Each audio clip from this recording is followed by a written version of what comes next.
Hello les amis. Alors voilà les aléas du direct, hein. C'est notre première vidéo live sur Facebook, hein, vous pouvez le voir. On a eu des problèmes de connexion et on est désolé. Donc j'introduisais Eve qui est formatrice en discipline positive et donc je lui posais la question de savoir mais qu'est-ce que c'est que la discipline positive exactement. La discipline positive, c'est une méthode éducative qui a été importée des États-Unis. Jane Nelsen est la créatrice de la discipline positive. Et cette méthode éducative, qui est ni permissive ni punitive, permet en fait de poser un cadre à la fois ferme et à la fois bienveillant dans la maison. Ouhou, on va tout savoir. Donc je pense qu'effectivement tu es la professionnelle pour répondre à nos questions et nous apporter tous les petits conseils et les astuces qu'il nous faut, nous parents, pour réagir sereinement face aux émotions de nos enfants. On connaît tous des émotions débordantes qui sont la colère, la jalousie, les batailles, les disputes entre frères et sœurs, etc. Donc on a posé la question à notre communauté 0+0, donc je le rappelle, mais quand même plus de 38 000 fans, pour avoir tout simplement des questions plus concrètes sur comment avoir cette discipline, en tout cas appliquer cette discipline positive. Et la première question qu'on a eue, c'était déjà de savoir si c'était normal que nos enfants aient ce type de réaction, ces émotions débordantes. Alors, je vous rassure tout de suite, chers parents, l'émotion c'est quelque chose d'universel. Qu'elle soit débordante ou pas d'ailleurs, n'importe quel enfant de l'autre côté de la planète peut tout à fait ressentir et exprimer ses émotions de manière violente pour les mêmes circonstances. Alors d'abord, ce qui est important à savoir, c'est qu'est-ce qu'une émotion ? Une émotion, c'est simplement une réaction organique qui est naturelle et qui va venir répondre à une situation précise. Par exemple, la colère, tu en parlais Sandrine.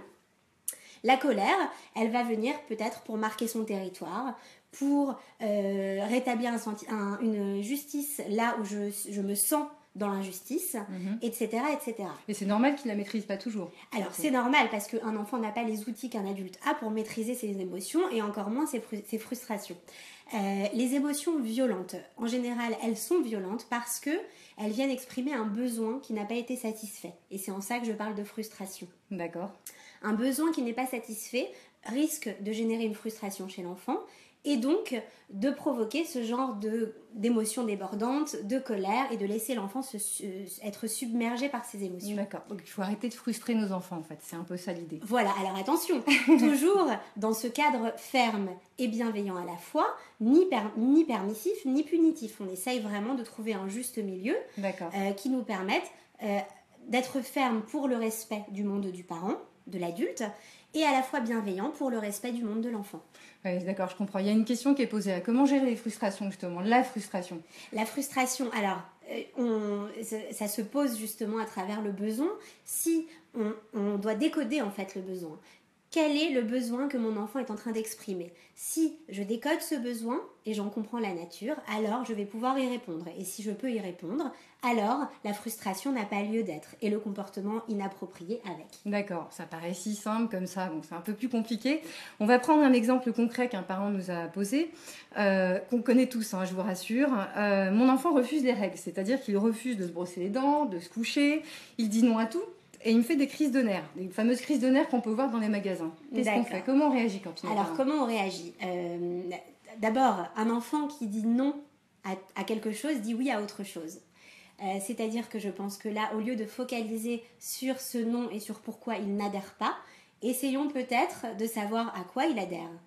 Et ça, c'est déjà une clé pour désamorcer ce non à tout bout de champ. Cela dit, un enfant qui dit oui tout le temps, c'est quand même, je le plains ce pauvre enfant, parce que c'est pas rigolo. C'est pas rigolo. C'est la crise d'ado qui va sentir mauvais dans quelques années. Alors probablement, et surtout, le non contribue quand même à la construction de la personnalité, et ça, il faut pas l'oublier. Peut-être que le non sera un peu moins un ennemi si on envisage les choses de cette manière. Par rapport aux règles, tu parlais des règles, Sandrine.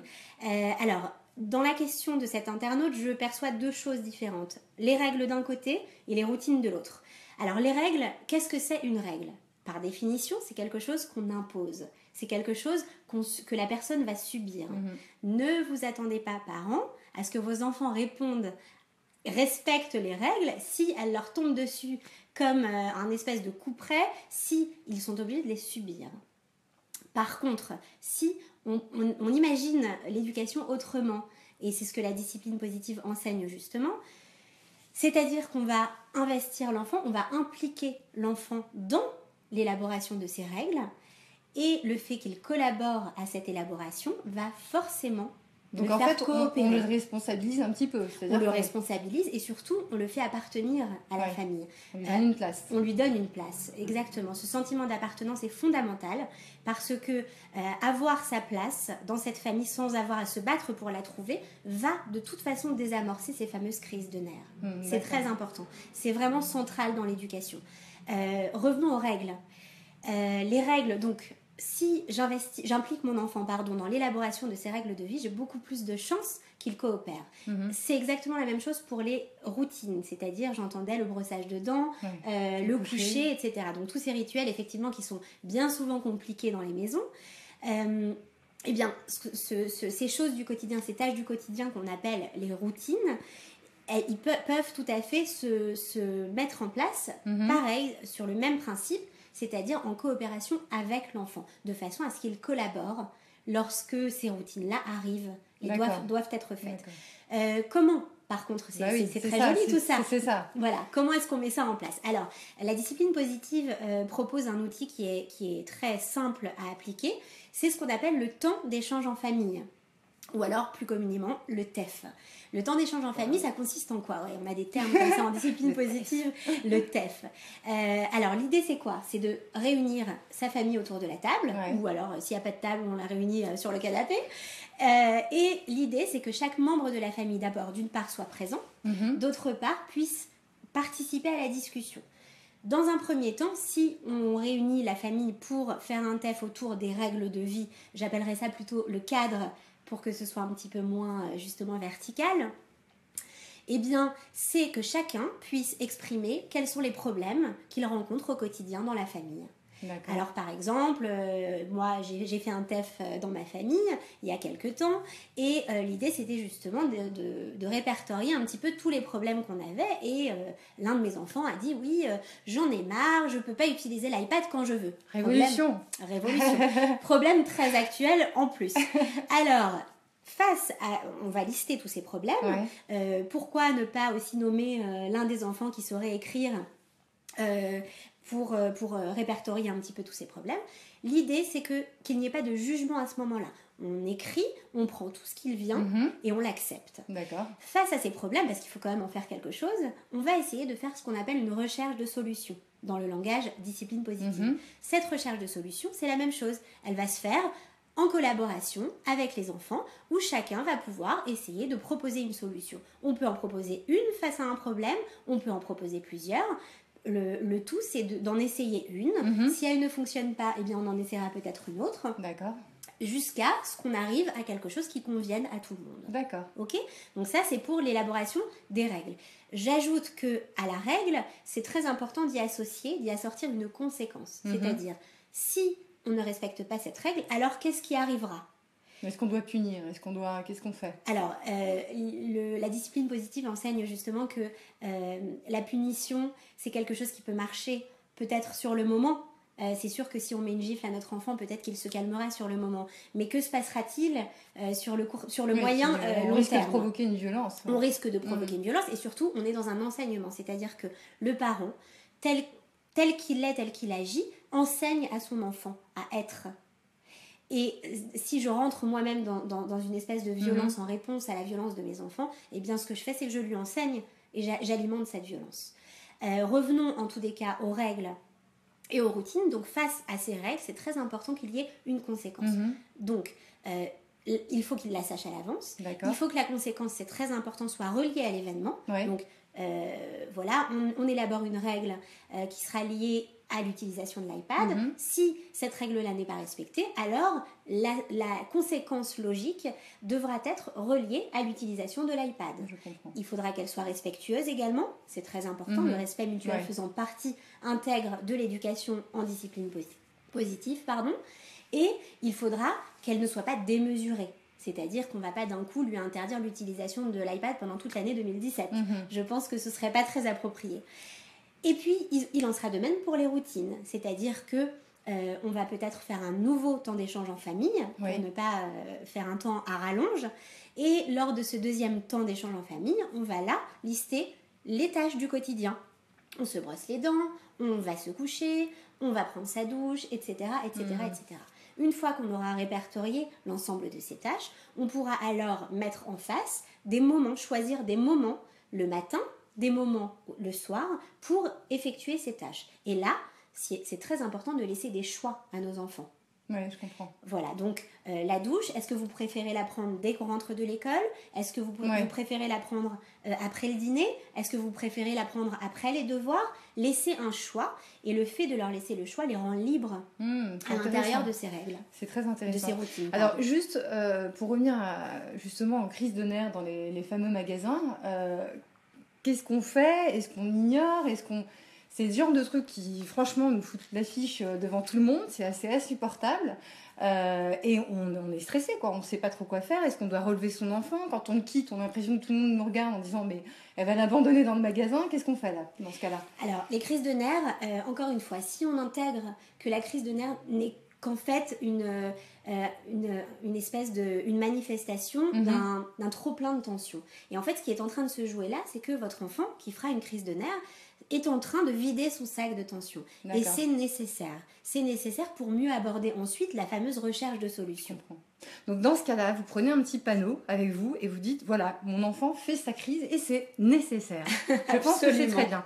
Juste Pourquoi aussi pas. Pour réagir par rapport à un commentaire là, que je vois affiché, c'est vrai qu'on a parlé de la gifle pour la punition. Bon, c'était vraiment un exemple et on est bien d'accord que la punition, on l'associe souvent à la gifle dans l'image, mais évidemment, il n'y a pas du tout de notion de gifle, etc. Et c'est très important ce que tu dis parce que la gifle, elle peut être tout autant physique que morale et qu'il y a des violences. Voilà. Alors, autre question qu'on a eue, en fait, c'est par rapport à l'agressivité aussi de nos enfants. Alors, on le voit souvent en crèche. Moi, ma fille était en crèche. Elle s'était fait mordre une fois par un enfant. Il y a des enfants qui mordent, qui griffent. C'est toujours assez impressionnant. Et là encore, qu'est-ce qu'on peut faire? Alors, il y a deux positions, excuse-moi, mais à la fois quand notre enfant est victime finalement de cette agressivité, ou quand c'est notre enfant qui est agressif aussi, ça peut arriver. Oui, tout à fait. Quelle attitude? Alors, on appelle ça dans le langage discipline positive un comportement inapproprié, c'est-à-dire qu'il ne va pas répondre au code de la société. D'abord, donc derrière ce comportement inapproprié, je reviens à ce que je disais tout à l'heure lorsqu'on parlait des émotions violentes, il y a encore une fois un besoin caché. D'accord. Comment désamorcer ce genre de comportement? En essayant de décoder quel est ce besoin caché. Est-ce qu'il s'agit d'un manque d'attention, d'un besoin d'appartenance, d'un problème aussi de compétence par rapport à ce qu'on attend de cet enfant à ce moment-là? En tous les cas, le fait de décoder ce besoin va nous permettre encore une fois d'y répondre et de désamorcer tout ou partie ce comportement inapproprié. D'accord. Alors justement, là, il y a aussi une remarque d'un parent qui est intéressante. C'est aussi une agressivité, là encore, qui n'est pas forcément physique, mais il peut y avoir une agressivité aussi verbale. Le fait de effectivement lever les yeux au ciel ou de juste tirer la langue par rapport à ses parents ou à d'autres enfants. Là encore, on prend exactement la même attitude.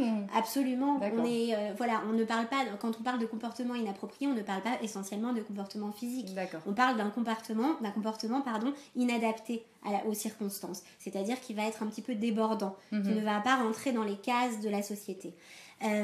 J'ai envie de vous poser une question, de te poser une question, Sandrine, et à vous, internautes. Comment est-ce qu'on a l'habitude de réagir face à ces comportements inappropriés? Si un enfant mord ou gifle ou a un comportement, une émotion débordante, comment est-ce que nous, parents, est-ce qu'on a tendance à réagir? On est toujours un petit peu... d'abord, on est choqué, ça c'est sûr.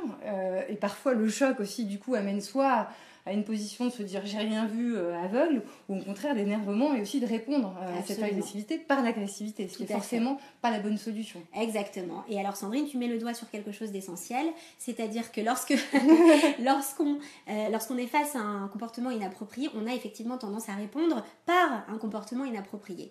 Or, je vous le disais tout à l'heure, on est dans un enseignement. Lorsqu'on est parent, on enseigne. On est modèle. Et c'est là que prend tout le sens du parent modèle. On est modèle pas parce qu'on doit se tenir parfaitement et être irréprochable, bien au contraire, mais modèle dans le sens où l'enfant apprend par l'observation. Donc, l'enfant va observer notre attitude face à son comportement inapproprié. Soit on répond à la positive, c'est-à-dire que on va peut-être lui faire un câlin, on va peut-être lui expliquer comment est-ce qu'on peut se comporter, quel comportement dans cette circonstance on pourrait avoir. Essayer de l'orienter vers une recherche de solutions également. Qu'est-ce que tu pourrais faire autrement pour exprimer ta colère, ton mécontentement, etc. En tous des cas, l'aider à trouver cette solution et surtout l'enrober et lui montrer, lui enseigner quel comportement est-ce que je dois avoir à travers simplement le fait que nous soyons, nous, parents, dans cette attitude positive. Oui, c'est ça. Et en fait, il y a un parent qui nous dit effectivement l'effet un petit peu miroir. C'est un peu ça. C'est complètement ça. C'est complètement ça. L'enfant apprend par l'observation, par l'imitation, par mimétisme. Et c'est très important, du coup, de lui enseigner ces comportements adaptés à travers notre propre attitude. Voilà, donc il ne faut pas tirer la langue, les parents. Voilà. Non, on ne fait pas comme ça à ses enfants. Non. Alors, dernière question importante aussi, là encore, c'est la fratrie. C'est vrai que c'est sympa d'avoir des petits frères ou des grands frères, des petites sœurs, etc. Mais c'est pas toujours évident. Il y a de la jalousie, il y a beaucoup de disputes aussi entre frères et sœurs, où il y a des moments où en tout cas c'est plus compliqué. On a eu pas mal de questions sur ce sujet de parents qui étaient un petit peu angoissés et qui craquent. Ben oui, tout à fait. Et parce que je crois qu'en fait, on a très envie d'en prendre un et l'autre et de leur dire arrêtez, quoi. C'est toujours très difficile. Tout à fait. Ben alors ça passe par effectivement le contrôle de nos propres émotions. C'est sûr que c'est pas évident. On n'aime pas voir nos enfants s'entretuer. On n'aime pas les voir avoir mal. Ça nous fait mal. Et on a tendance à surréagir également. Alors, d'abord, il faut quand même se dire quelque chose qui n'est pas simple à intégrer et à accepter. C'est que ce n'est pas parce qu'on fait partie d'une même fratrie qu'on est obligé d'une part de bien s'entendre et on n'est pas obligé de s'aimer non plus. C'est très dur à entendre, mais c'est une réalité et il faut l'accepter. Je pense que du moment où on accepte ça, déjà on va prendre un petit peu de hauteur par rapport à ces rivalités, ces disputes dans la fratrie.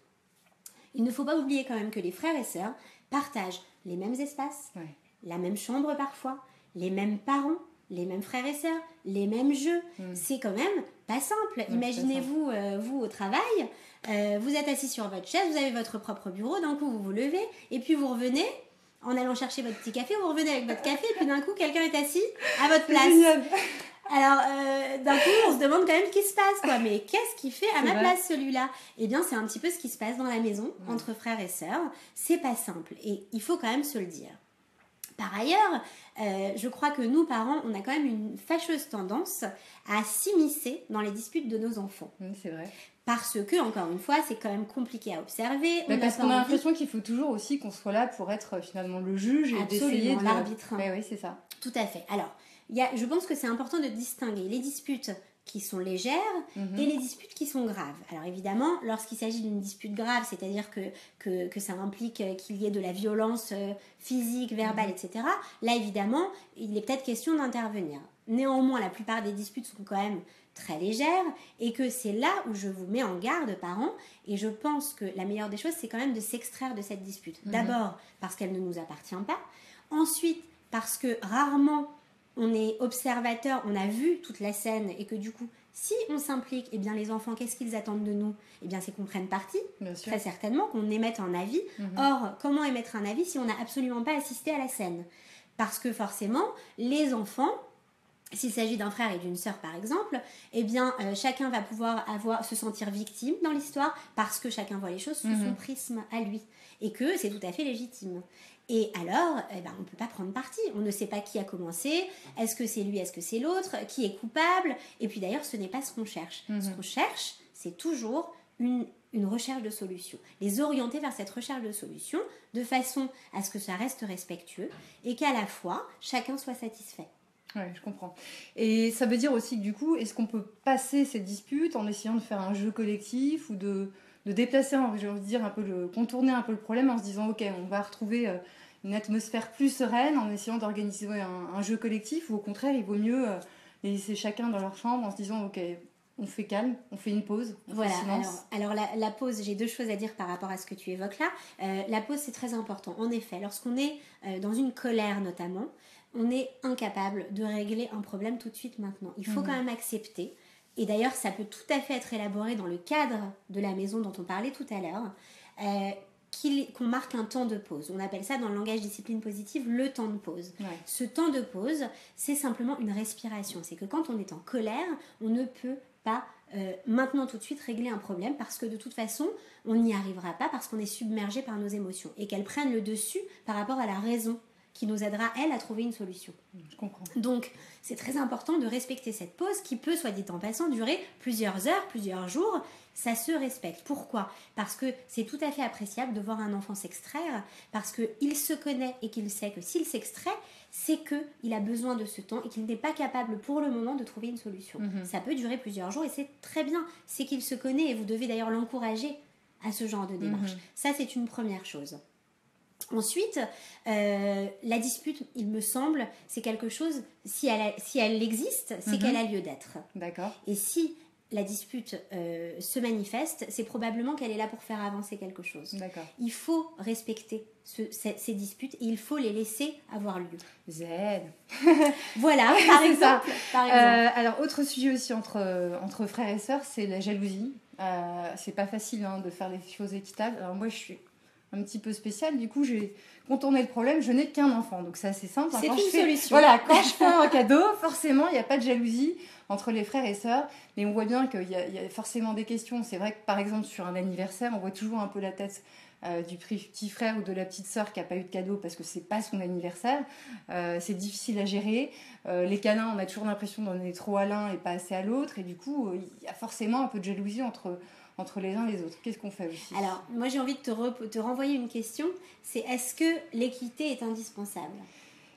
L'équité, on ne sait pas trop où elle est de toute façon, donc c'est compliqué. Absolument, c'est compliqué et surtout ça peut générer des sentiments d'injustice. Et finalement, en voulant rassurer un enfant, faire plaisir à un enfant parce que ce n'est pas son anniversaire, alors on va quand même lui offrir un plus petit cadeau parce que c'est quand même pas son anniversaire, faut pas exagérer. Donc un cadeau plus petit, mais quand même un cadeau. Et finalement, je pense que ce n'est pas profitable. On n'est pas obligé d'être toujours équitable. Un enfant, si c'est son anniversaire ce jour-là, ce n'est pas l'anniversaire de son frère, c'est le sien. Et ça doit être accepté. C'est aussi une manière d'apporter à l'enfant une gestion de ses frustrations. C'est à ce moment-là que les frustrations se mettent en place et c'est à ce moment-là que leur apprendre à les gérer peut intervenir. Juste aussi une dernière chose, c'est vrai aussi que finalement on a tendance à oublier que nous-mêmes on était enfants. Moi je sais qu'avec ma fille par exemple, je reprends souvent des exemples en lui disant je comprends ce que tu vis, je sais que c'est pas facile, alors je suis pas la mère modèle, loin de ça, mais simplement c'est vrai que je me mets en situation et je lui dis toujours mais moi aussi j'ai vécu ça, et je crois que ça lui fait du bien en fait, elle aime bien quand j'en parle. Ça aussi on peut partager tout simplement nos souvenirs aussi. Tout à fait. Pardon, elle en tousse. J'en tousse. Je fais un peu d'asthme, je m'excuse. La pauvre. Alors, simplement, ce que tu dis est très important parce que ce que tu fais là, c'est que tu valides l'émotion de ton enfant. Et le fait de valider son émotion, c'est quelque chose de très rassurant. Et ça lui permet d'être légitime dans cette... Elle en pleure, la pauvre, oui, ça va. Je suis désolée. Oh, respirez un coup. C'est quand même très émouvant ce qui se passe là.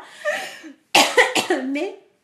effectivement, ça permet de légitimer ce qu'il ressent. Et c'est très important parce que souvent les émotions fortes, violentes, comme on en parlait tout à l'heure, sont assorties d'une certaine culpabilité. Qui plus est dans les fratries, où on intègre qu'on doit aimer son frère, on doit bien s'entendre avec sa sœur. Mais ce n'est pas la réalité. Donc le fait de laisser place à ces émotions et de les valider, de dire je comprends ce que tu vis, c'est quelque chose de très sécurisant pour l'enfant. Super, écoute Ève, je crois qu'on a plein de petits bons conseils et d'astuces pour pouvoir affronter la dure vie, la jungle de la vie d'un parent. Merci pour toutes ces petites astuces. Donc vous retrouverez sur la page Facebook des dates de formation que tu vas assurer sur Paris. Donc voilà, puisque Ève est formatrice donc en discipline positive, je le rappelle. Et puis également, tu pourras animer une page sur 0+0 et les parents, vous pourrez poser des questions et on fera d'autres nouveaux lives avec grand plaisir. D'ailleurs, j'annonce demain, donc même heure, vendredi 13 à 13h, attention, qu'on fera un live avec une pédopsychologue pour parler de 2 sujets donc, qui sont vraiment des sujets énormissimes, l'alimentation Et puis l'autre sujet qui est, je l'ai oublié, le sommeil. Voilà, le sommeil des enfants. C'est un vaste et grand sujet. Je vous remercie beaucoup et n'hésitez pas à partager, à liker la vidéo sur Facebook, à parler de nous de 0+0 et de l'application mobile que vous retrouvez sur l'App Store et Google Play et tout ça gratuit. Merci encore à vous. Merci à bientôt. beaucoup. Au revoir. À bientôt. Ciao.